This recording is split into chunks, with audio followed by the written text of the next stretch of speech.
నా పేరు ప్రభాకర్ రావు అండి. ఏం చేస్తుంది? నేను ఫైనాన్స్ బిజినెస్ చేస్తాను. ఎట్లుంది? ప్రభుత్వం మారిన తర్వాత మార్పు కావాలని చెప్పేసి కాంగ్రెస్ పార్టీని తెచ్చుకున్నారు ప్రజలు. మార్పు ఏమైనా వచ్చిందా? చాలా మార్పు జరిగింది, బాగుంది. పరిపాలనకి మన రేవంత్ రెడ్డి గారి పరిపాలన, కాంగ్రెస్ గవర్నమెంట్ మంచి పరిపాలన చేస్తున్నది. ముఖ్యంగా మహిళలకు ఉచిత బస్సు సౌకర్యం కల్పించింది. విద్యుత్ జీరో బిల్లు వస్తున్నది, గ్యాస్ సబ్సిడీ వస్తున్నది. పరిపాలన మాత్రం రేవంత్ గతం కన్నా 10 సంవత్సరాలకు కేసీఆర్ పరిపాలన కన్నా ఈ 3 నెలల పరిపాలన కొంచెం మార్పు జరిగింది, చాలా బాగుంది. ఇంకా ఫ్యూచర్లో కూడా బాగుంటుందని అనుకుంటున్నాను. సో ఇక్కడ ముఖ్యంగా ఎమ్మెల్యే పనితీరు ఎట్లుంది? ఎమ్మెల్యే పనితీరు ఎలా ఉందంటే ఆయన అది వన్ సైడ్ వాళ్ళ కార్యకర్తలకు తప్పించి మిగతా ప్రజలను ఎవరు పట్టించుకునే స్థితిలో ఉండకపోతుండే. ఇక అది ఆయన పరిపాలన బాగాలేదు కాబట్టి కాంగ్రెస్ గవర్నమెంట్ వచ్చింది ఇక్కడ. ఎంపీ ఎలక్షన్స్ వస్తున్నాయి, ఎవరు వస్తే బాగుంటుంది? ఈటెల రాజేందర్ కంటెస్ట్ చేస్తున్నాడు, సునీత మహేందర్ రెడ్డి కంటెస్ట్ చేస్తున్నారు, రాగిడి లక్ష్మారెడ్డి కంటెస్ట్ చేస్తున్నారు. ఇక్కడ కాంగ్రెస్కి అనుకూలంగా ఉంటుంది, ఎందుకంటే ఇది సీఎం గారి సీటు. రేవంత్ రెడ్డి గారు ఇక్కడ అక్కడ మెజార్టీ తోటి అప్పట్లో గతంలో ప్రతిపక్షంలో ఉండి గిట్ట మనం ఆయన గెలిచాడు కాబట్టి నా ఓపు ప్రకారం సీఎం అయ్యాడు. అది లక్కీ సీట్ ఇది. నేను అనుకుంటున్నా సునీత మహేందర్ రెడ్డి గారు భారీ మెజార్టీతో గెలిచే అవకాశాలు ఉన్నాయి. నా పేరు బాణాల వెంకటేష్, నేను బిజినెస్ చేస్తా.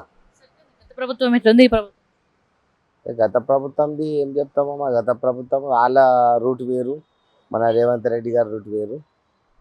నాకు తెలిసి ఇప్పుడు కాంగ్రెస్ ప్రభుత్వంలో బాగుంటుందని అనుకుంటున్నాము. చేస్తున్నారు, ఎవరు వస్తే బాగుంటుంది? కాంగ్రెస్ గవర్నమెంట్కే ఓటేద్దాం అనుకుంటున్నాం. కాంగ్రెసే మంచిగా చేస్తురుగా, గ్యాస్ అవి ఇస్తురు కదమ్మా, మంచిగానే చేస్తురు కదా మెల్లమెల్లగా. ఇక వాళ్ళకి టైం కూడా లేదు, మెల్లమెల్లగా చేస్తురుగా, అన్ని కార్యక్రమాలు చేస్తురు. అందరికీ జీరో కరెంట్ కానీ, ఈ మన ఏది గ్యాస్ కానీ అవి కానీ చేస్తురుగా అమ్మ, మెల్లమెల్లగా చేస్తారు. పర్లే మంచిగా ఉంటుంది అనుకుంటున్నాము. మేము కూడా ఈ పార్లమెంట్ ఎలక్షన్ సునీతా లక్ష్మారెడ్డికే గెలిపిద్దాం అనుకుంటున్నాం.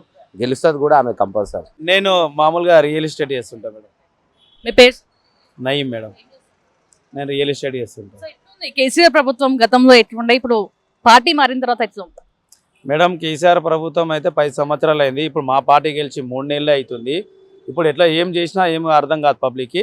ఒక 1 ఇయర్ తర్వాత తెలుస్తుంది మా పార్టీ విధానం, పని చేసేది ఎట్లుంటుందని తెలుస్తుంది. ఇప్పుడు అయితే కేసీఆర్ అంతా తిని మింగేసిండు. ఇప్పుడు ఏం చేయాలన్నా మా 6 స్కీమ్లలో అయితే 3 స్కీమ్లు అయితే అమలుకి వచ్చినాయి. ఇప్పుడు ఇంకా 2-3 స్కీమ్స్ ఉన్నాయి. ఈ ఎంపీ ఎలక్షన్ ఉంది కాబట్టి ఆపేసిర్రు. ఈ ఎంపీ ఎలక్షన్ తర్వాత 6 స్కీమ్లు కూడా అమలుకి వచ్చేసాయి. సో ఇక్కడ ముఖ్యంగా ఎమ్మెల్యే పనితీరు ఎట్లుంది మాధవరం కృష్ణ? ఇప్పుడు ఇంతకుముందు 10 సంవత్సరాలు మొత్తం దోసుకుంటాయన. ఈ గెలిచిన తర్వాత అయితే ఇప్పటివరకు ఒక్క పని కూడా చేయలే.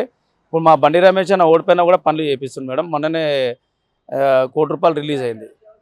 సో ఇప్పుడు పార్లమెంట్ ఎలక్షన్స్ వస్తున్నాయి, మరి ఎవరు వస్తే బాగుంటుంది? ఏ పార్టీ వస్తే బాగుంటుంది? మా కాంగ్రెస్ పార్టీ వస్తే బాగుంటుంది అని చెప్పేసి మేము ఆలోచించుకుంటున్నాం. కాంగ్రెస్ పార్టీ అంటే సునీత మహేందర్ రెడ్డి కంటెస్ట్ చేస్తున్నారు, తన పనితీరు ఎట్లుంటుంది? ఇప్పుడైతే సునీత మహేందర్ రెడ్డి మేడం అయితే ఇప్పుడు క్యాన్వేజింగ్ కానీ ఏదైనా కానీ రెస్పాన్స్ కానీ పిలిస్తే రావడం కానీ అయితే మంచి జరుగుతుంది. ఇట్లాంటి చిన్న చిన్న వాటికి పిలిస్తే వస్తున్నారు కాబట్టి పని కూడా అట్లనే ఉంటుంది అని చెప్పేసి నేను భావిస్తాను.